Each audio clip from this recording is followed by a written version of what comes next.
Hello, friends from Pi Beta Phi. It's Erin Fisher with the Leadership Institute. Hi ladies, it's Kyle from the Leadership Institute. We are just sending some more messages to you on your new adventure with Leading with Values, and thought it would be fun to send a little bit of advice your way. My best facilitation advice is just to have fun with it. Facilitation, if it becomes a chore to you, it's going to feel like a chore for the women. So you need to make sure that it's a fun, interactive experience. Play games, be excited about what you're teaching, and that'll help get the rest of your sisters excited as well. My best advice is to have fun, to smile, and to breathe.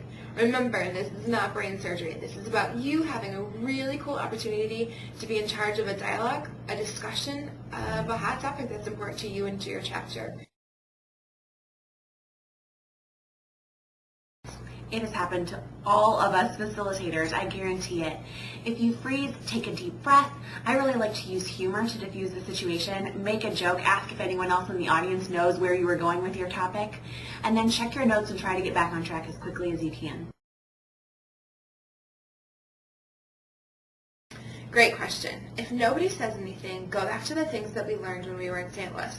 It's really important to engage women and be really comfortable in silence. If somebody doesn't answer a question right away, maybe it's time to re-ask the question. Maybe it's time to call on a friend or somebody that you know really well that will answer the question for you and help you get the conversation started.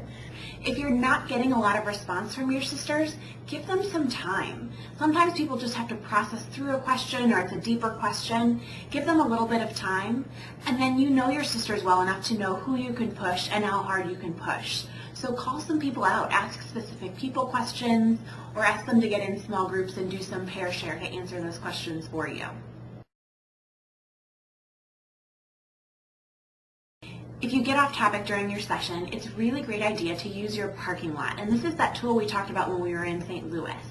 Post a piece of poster board up at the front of the room labeled parking lot. And if issues come up that aren't related to the objectives of your workshop, put them in the parking lot. And those are issues that you're recognizing that are important.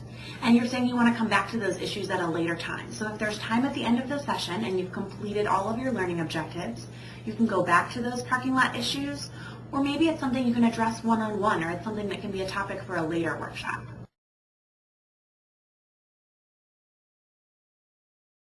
Your red zone is that first 2 to 3 minutes of your presentation where you feel like the whole world is spinning. What you can do are a few things. Number one, choose a game or activity that gets the people involved in your chapter right away. So what you'll do is pre-plan that game or activity so that in case you get into the red zone and it doesn't feel like you're moving out of it, that you have a plan. The second thing you can do is ask the women in your chapter to pair and share. So pose a question to them, ask them about the topic, and ask them to share their answer with one another. Once they share that answer, then you should be out of the red zone and be able to get all the answers and share them as a large group. My final advice would be to be honest. Tell the women in your group that you're a little nervous. You're excited, but you're also a little nervous, and you'd be surprised how much they'll help you out.